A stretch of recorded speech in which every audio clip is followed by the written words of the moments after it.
Section 8.4 is on graphing rational functions. A rational function, in this case, is defined as f of x, which is equal to a of x over b of x, where a of x and b of x are polynomials. So I want you to think of a of x as just something like x squared plus 2, and b of x is something like x squared plus 3x plus 1. Okay, just two polynomials on the top and the bottom. Main thing to remember, a of x is the numerator, it's on top, b of x is the denominator, it's on bottom. This function has zeros when a of x is equal to 0. So when a of x equals 0, that's where it's going to have a 0. It has vertical asymptotes when b of x equals 0. And that makes sense because the denominator can't equal 0, so that's going to give you a vertical asymptote. And it has at most one horizontal asymptote. And to determine that or figure out what it's going to look like, you need to look at the degrees of the two polynomial functions. Remember, the degree is the highest value of the exponent. So if it starts with an x squared, it's going to have a degree of 2. If it's an x to the 4th, it's going to have a degree of 4. So if the degree of the top is greater than the degree of the bottom, then there's no horizontal asymptote. If the degree of the top is less than the degree of the bottom, then you're going to have a horizontal asymptote at the line y equals 0. And if the degree of the top is equal to the degree of the bottom, then you're going to have a horizontal asymptote at the line y equals whatever the leading coefficient is of a of x divided by the leading coefficient of b of x. In other words, if your exponents on the top and the bottom are the same, take the number in front of the highest coefficient, in front of the highest value of x, and divide it by the number in front of the highest value of x on the bottom. If the degree of the top minus the degree of the bottom is equal to 1, so for example, if you have a degree of 2 on top and a degree of 1 on the bottom, then it has what we call an oblique or a slanted asymptote at the point, at the line a of x divided by b of x with no remainder. And if b of x is a factor of a of x, in other words, if you can do some factoring and canceling, then the graph has what we call point discontinuity. That is, there's going to be a hole in the graph. And we're going to take a look at 4 examples to see what each of these cases looks like. So here's our first one. F of x equals x cubed over 6x plus 12. Okay. Before we actually go and start to graph this on the calculator, let's take a look at some things that are true about this. The degree of the function on the top, the expression on the top, is to the 3rd power. The degree of the bottom is 1. So the degree of the top is greater than the degree of the bottom. Therefore, there's going to be no horizontal asymptote. Okay? We're going to have a vertical asymptote when the denominator, 6x plus 12, is equal to 0. So when 6x plus 12 equals 0, 6x equals negative 12. So we're going to have a horizontal asymptote at x equals negative 2. And maybe I'll just go ahead and draw that now. So this is going to be my horizontal asymptote right here.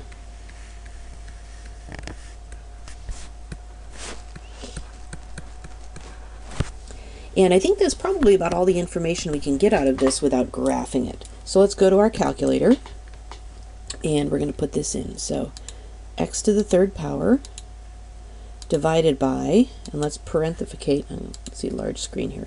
Let's parentheticate our denominator, 6x plus 12, and let's go ahead and graph that. Okay, that's a really strange looking graph. But one thing that I do like seeing is that I can picture that right here is my vertical asymptote of x equals negative 2. Otherwise, it kind of looks like a funky parabola here, and then it kind of does something weird over here. So I need to get some values and go to my table. And to be honest, I've already looked at this one. The best thing to do is to just kind of start trying some numbers. And I do want to start kind of over in the negative area over here. And I know that negative 6 is going to give me a good value. I've tried that one. Let's see, I think I also did negative 4. which isn't too bad. That's 5 1/3. Negative 3 gives me 4 1/2. I think I went negative 2 1/2. Because notice what the graph is doing. We'll look at the little graph down here, that as you move this way, okay, as your x's are getting bigger, it all of a sudden makes a turn here and starts to go up real fast right here at the asymptote x equals negative 2. And of course, x can't equal negative 2. And then I think I looked at something a little smaller than that. Let's do negative 1.5. Okay, and now we're on the other side of it, and negative 1 and 0, which I knew that would be the case. And then I have a few more points in my notes, which I'll just go ahead and list on here. So taking a look at my table of values, I'm going to squeeze these in here. Negative 6 gave me a 9. I think let's go to like negative 3. I'll do negative 4. That gave me a 5 1/3. Negative 3 gave me 4.5 for 4 1/2. I think I did a negative 2 1/2, and that gave me a 5.2. And then when I did negative 2, of course, I got my error message because it can't be that. And then I think I went with a negative 1.5, gave me a negative 1.1. Just do a couple values here so you can kind of get an idea of what's going on with the graph. 0 gave me 0, 2 gave me a 0.3, and 5 gave me a 3.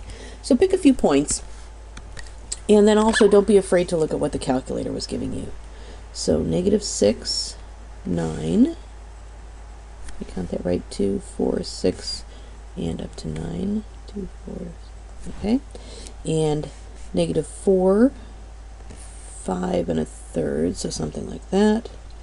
Negative 3 gave me 4 1/2, and then it started to turn and go upwards. Let me check the graph. Yeah, so as it came down this way, it went back up. So I'm going to do something that looks like this. And to some extent, you will be copying what you see on the graph.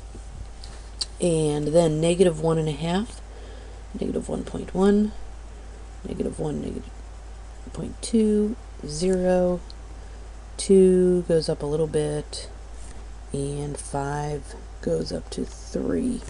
And let's see what that looked like. Yeah, that was kind of a funky thing like that. So something that looks like this. Okay, and that would be okay. That's going to work for you. But the main thing is I want to see where the asymptotes are and kind of basically the shape of the graph. Let's try another one here. F of x equals 1 over x plus 4 squared.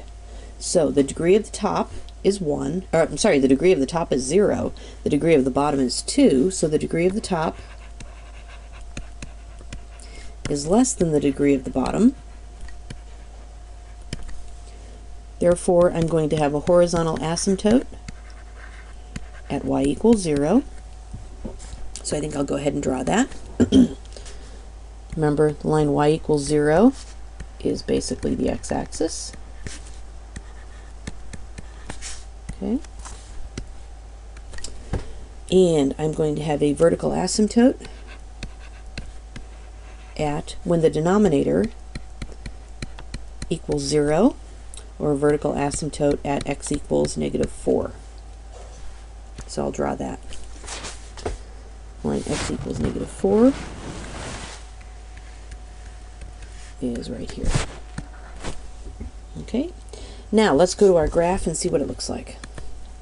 Or go to our calculator and see what the graph looks like here. So I'm going to have 1 divided by, and then in parentheses, x plus 4 squared. And let's graph that. Okay, that makes sense. I can see that here is my vertical asymptote of x equals negative 4. Here's my horizontal asymptote of y equals 0, and it kind of curves like that. And you know what, for this one, I'm not going to worry too much about the table. I know what it looks like. I'm just going to sketch it along those lines. So it looked like this. Oops. Let me get my pen here. So it looked like this. I think the main thing I'm going to be looking for is, do you have your asymptotes marked? Can you figure out what they are? And do you know what the graph basically looks like? Okay, let's take a look at another example here. Here I have f of x equals x minus 2 squared over x minus 3. This one's going to get a little more complicated. It's going to have no horizontal asymptote. And that's because the degree of the top is greater than the degree of the bottom.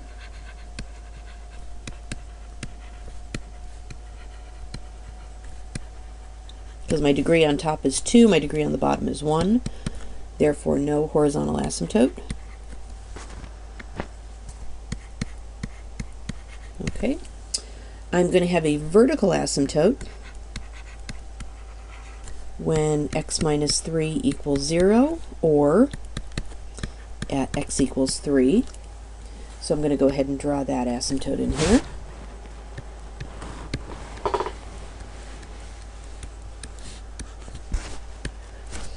Okay.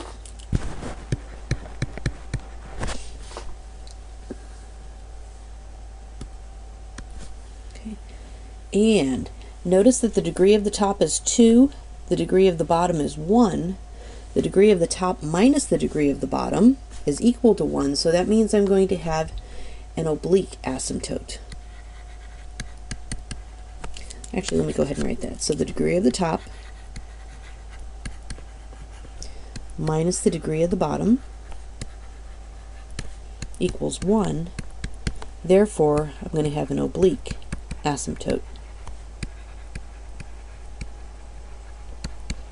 Now, what that means is that's going to be a slanted line that's going to act as an asymptote. To find the equation of that line, I need to basically divide these two polynomials. The top of this one comes out to be x squared minus 4x plus 4, and I need to do that divided by x minus 3. To do that, I'm going to use synthetic division. So I'm going to use whatever the opposite of this number here. 3 goes in the box. Coefficients of my polynomial, 1, negative 4, and 4. And if you remember synthetic division, bring down the 1. 3 times 1 is 3. Add these two. 3 times negative 1 is a negative 3. Add these two, that gives me a 1. So this is my result. This is my remainder. But remember, we're not going to worry about the remainder. This piece here turns into basically x minus 1, which is going to turn into the line y equals x minus 1. So that's my oblique asymptote, that line right there. So let's graph that. So negative 1 and a slope of 1 is going to look like this. So it's going to be basically this line right here.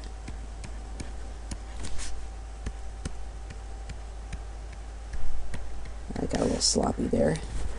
That's the line y equals x minus 1. Okay? Now I'm going to go to my calculator and see what this looks like when I graph it. So on the top I'm going to have x minus 2 squared divided by x minus 3. Put that in parentheses. And let's graph it. So you can see where the asymptotes are. Here's my asymptote right here going vertically through x plus 3, or x equals 3. And then here's my line y equals x minus 1, my slant asymptote. So I'm going to have part of my graph up here and part of my graph down here. I'm not going to worry too much about the points. Let's just go ahead and draw it in. It needs to look kind of asymptotic.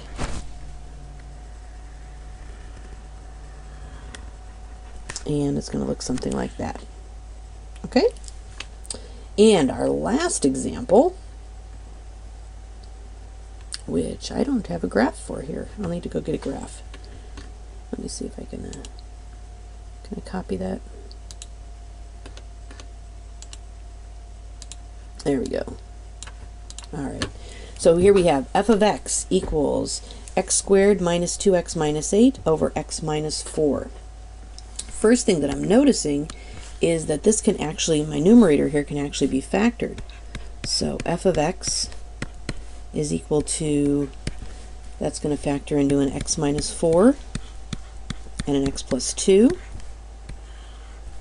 over x minus 4. Whoops, did I write 7? X minus 4. Okay, so what I could do is I actually could cancel these, okay, which leaves me with basically the line y equals x plus 2. But remember, if the denominator is a factor of the numerator, if these guys will cancel, it means I'm going to have a point discontinuity. I basically cannot have an x value of 4. So I'm going to have a point discontinuity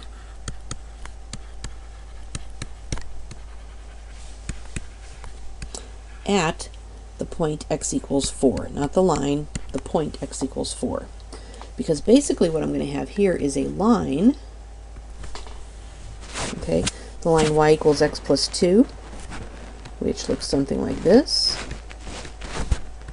Y-intercept of 2 and a slope of 1. But in this graph, x cannot equal 4, so I shouldn't have drawn all of that. I'm going to have an open circle right here where x is 4, and the graph looks something like this. To confirm this, let's take a look at what it would look like in the calculator.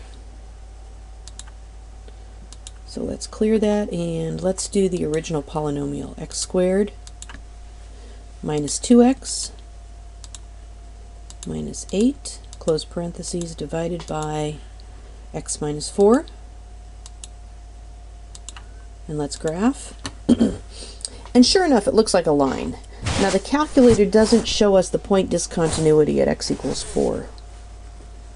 Okay, but if we go to the table, okay, I can put in values like 0, 1, 2, 3, 4.